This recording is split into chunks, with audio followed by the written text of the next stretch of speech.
Rasul sallallahu alaihi wasallam mengatakan, "Ballighu anni walau ayat." Sampaikan dari aku walaupun satu. Assalamualaikum warahmatullahi wabarakatuh.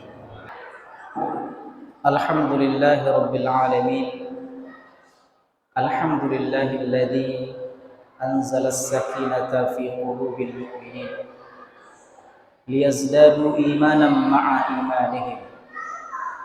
Asyhadu an la ilaha illallah wahdahu la syarika lah wa asyhadu anna Muhammadan 'abduhu wa rasuluhu la nabiyya wa rasula ba'da. Allahumma salli ala habibina wa syafi'ina wa maulana Muhammad wa ala alihi wa ashabihi ajma'in. Fa ya ibadallah, usikum bi taqwallah. Kama qala Allah Ta'ala fi kitabihil karim. Ya ayyuhalladzina amanu taqullaha haqqa tuqatih wa la tamutunna illa wa antum muslimun. Wa qala Rasulullah sallallahu alaihi wasallam fi hadithihi, ittaqillaha haitsuma kunta wa atbi'is sayyi'atal hasanata tamhuha wa khaliqin nasa bi khuluqin hasan. Sadaqallahul azim wa sadaqa Rasulullahil karim wa insyaallah nahnu dzalika minasyahidin wasyakirin. Amin ya rabbal alamin. Kaum muslimin, hadirin jamaah Jumat yang dimuliakan Allah Subhanahu wa taala. Di atas mimbar yang mulia, di hari yang mulia, di tempat yang mulia, khatib mengajak kita semua beserta diri khatib sendiri, marilah senantiasa kita meningkatkan kualitas takwa, kualitas taat, ubudiyah, serta kualitas syukur kita kepada Allah Subhanahu wa taala. Kita berdoa dan kita berharap semoga duduknya kita, berkumpulnya kita di majelis Jumat yang mulia ini dicatat oleh Allah sebagai amal soleh kita, sebagai pemberat di timbangan kelak, menjadi asbab terampuninya dosa-dosa kita di hadapan Allah Subhanahu wa taala. Mudah-mudahan duduknya kita di majelis Jumat pada hari ini menjadi asbab ridha dan maghfirah dari Allah Subhanahu wa taala. Salawat dan salam tentunya tidak lupa kita persembahkan kepada Rasulullah yang mulia, alladzi nurja syafa'atahu yaumil qiyamah. Sosok yang sangat kita harapkan syafaatnya kelak di yaumil qiyamah, Nabi Muhammad sallallahu alaihi wasallam.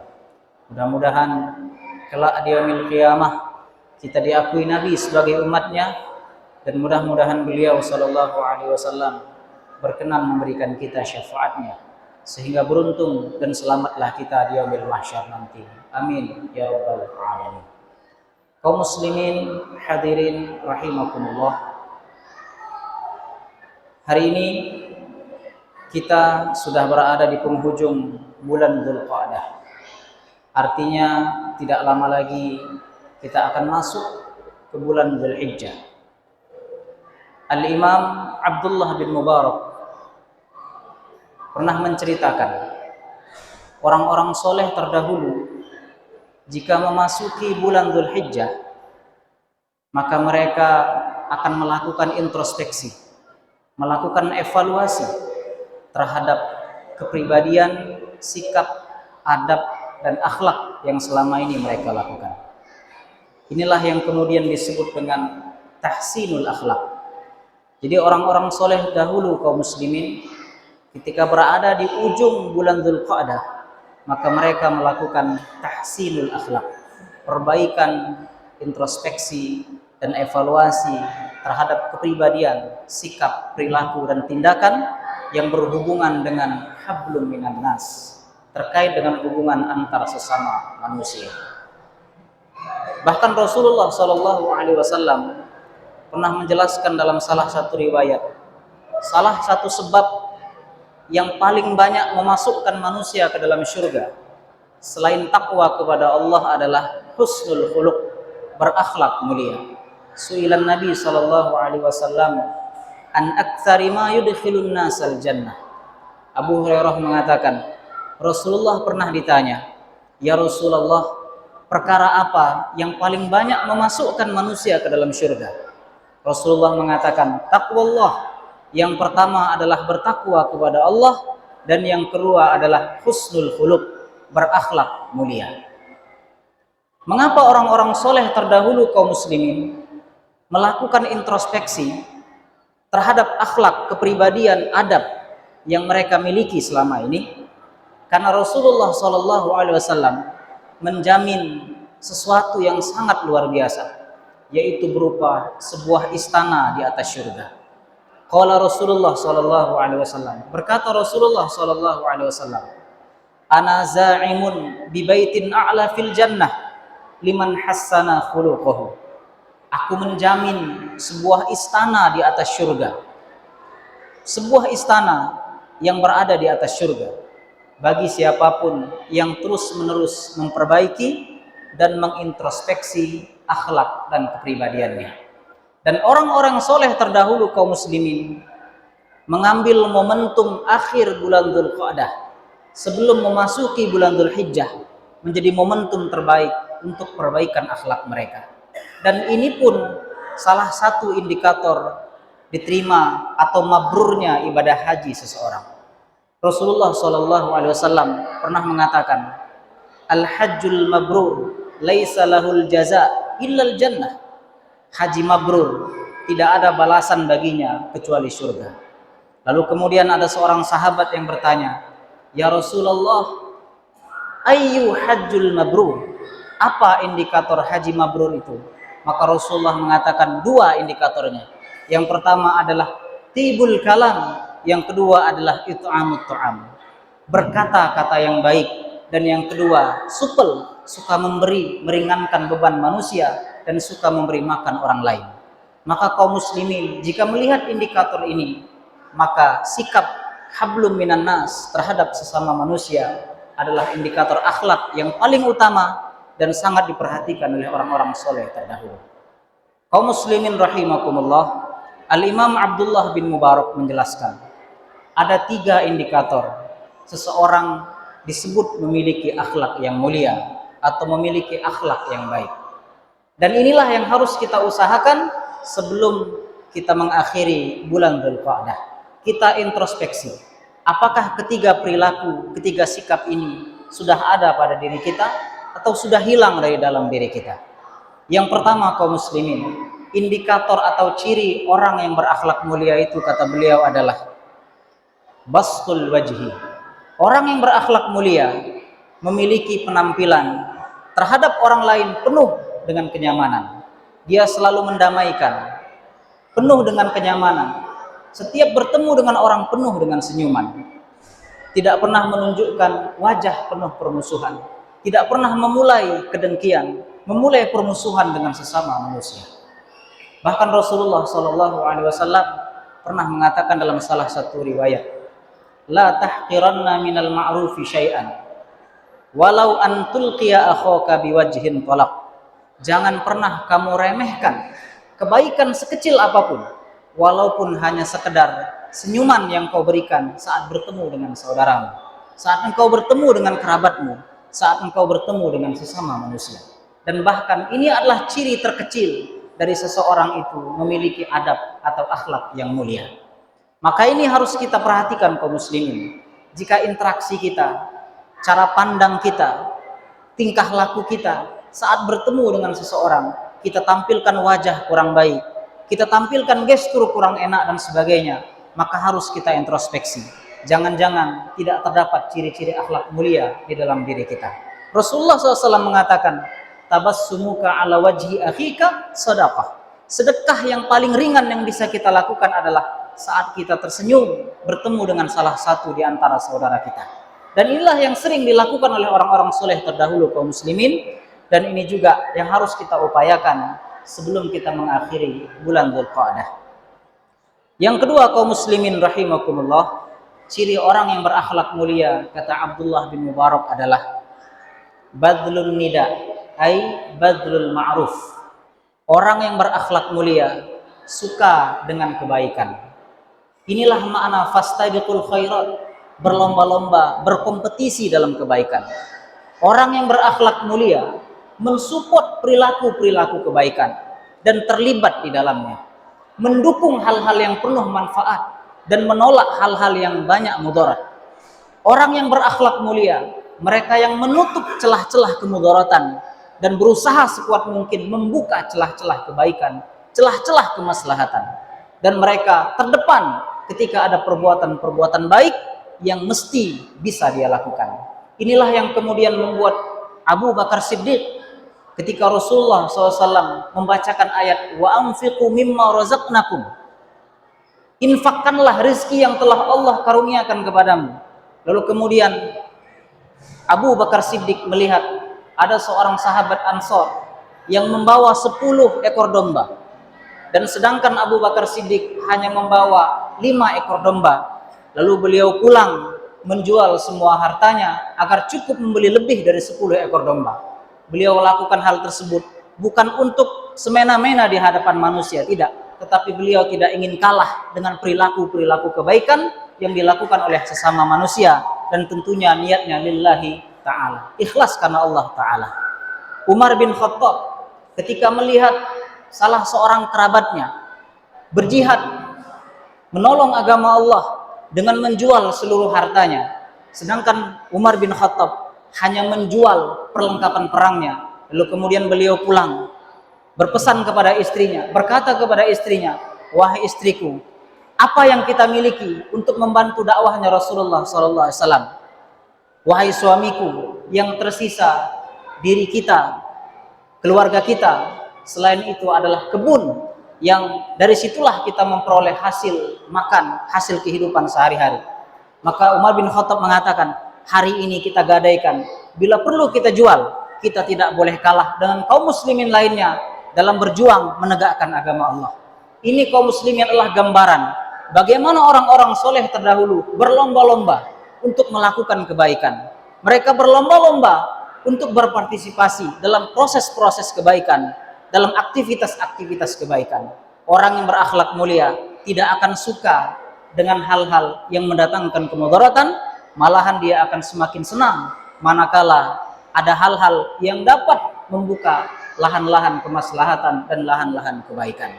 Maka momentum bulan Dzulqa'dah ini, mari kita evaluasi kekikiran yang ada di dalam diri kita, kepelitan yang ada di dalam diri kita. Mungkin belum ada amal baik yang kita keluarkan, amal soleh yang kita lakukan. Maka introspeksi terbaik, akhlak sesama manusia, hablum minanas antara sama manusia, adalah bulan terbaik di akhir bulan Dzulqa'dah untuk memperbaiki akhlak kita. Kaum muslimin rahimakumullah, yang terakhir, yang ketiga, ciri akhlak mulia kata Abdullah bin Mubarak adalah al-kaffu anil adha. Orang yang berakhlak mulia adalah dia yang tidak zalim dengan sesamanya, dia yang tidak mengganggu sesamanya, dia yang tidak menyakiti sesamanya. Rasulullah SAW bahkan tegas menyatakan dalam salah satu hadisnya, al-muslimu man salimal muslimuna min lisanihi wa yadihi. Muslim sejati itu adalah jika muslim lainnya selamat dari gangguan lisan dan gangguan tangannya. Jika tidak ada muslim yang selamat dari mulut kita, dari fitnah kita, adu domba kita, gibah kita, hasad kita, dengki kita, maka jangan pede mengaku diri kita muslim di hadapan Allah dan Rasulnya SAW. Jika tidak ada muslim yang selamat dari kezaliman kita, gangguan kita, mulut kita, ocehan-ocehan kita, aniaya kita, maka jangan mengaku sebagai umatnya Rasulullah SAW.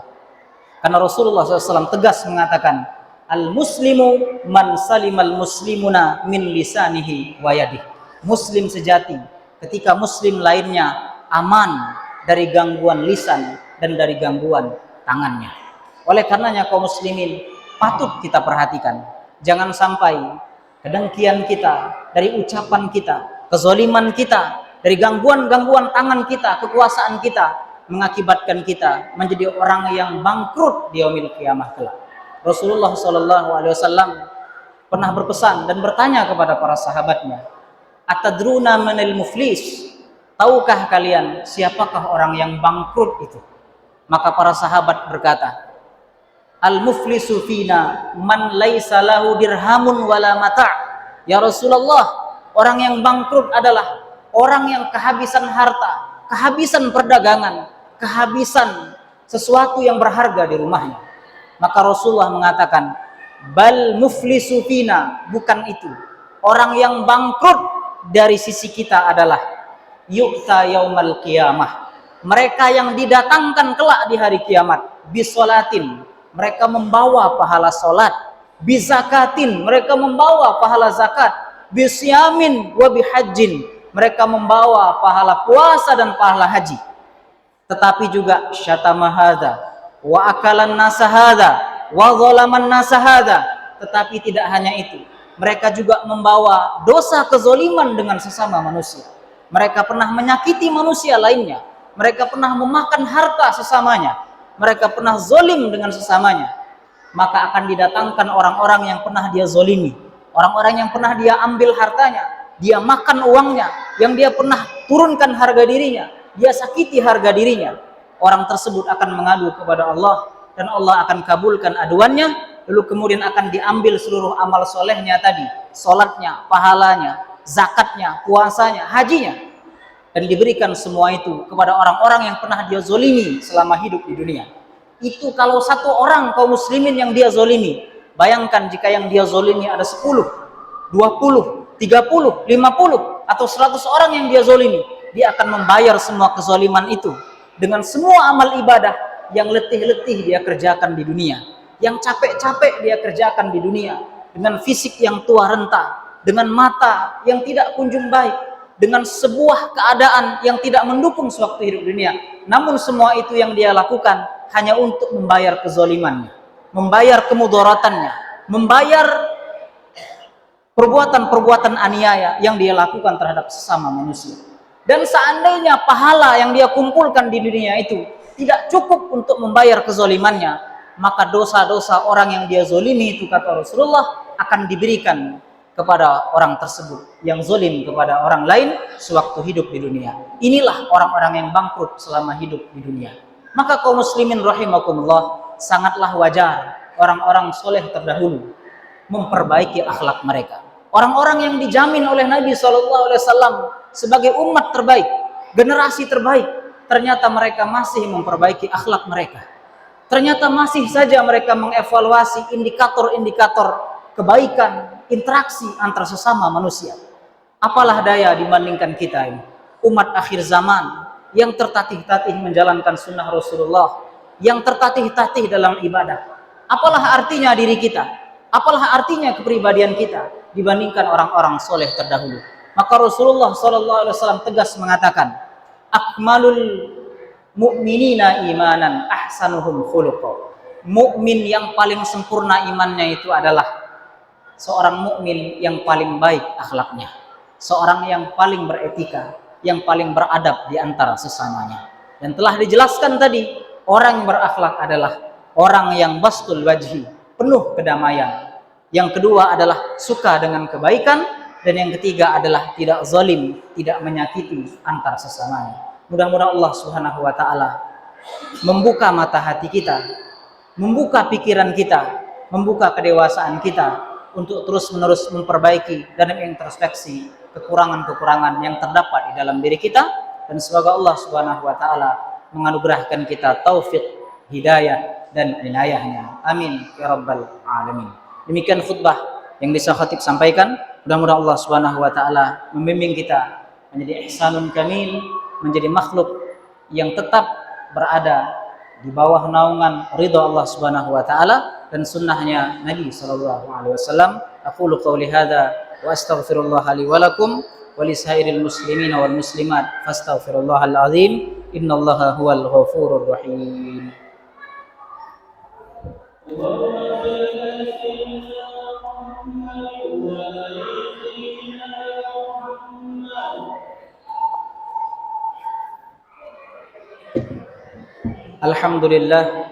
Alhamdulillahilladzi arsala rasulahu bil huda wa dinil haqq liyudhhirahu 'alad dini kullihi wa kafa billahi shahida. Asyhadu an la ilaha illallah wahdahu la syarika lah وأشهد أن محمدا عبده ورسوله لا نبي ورسول بعده.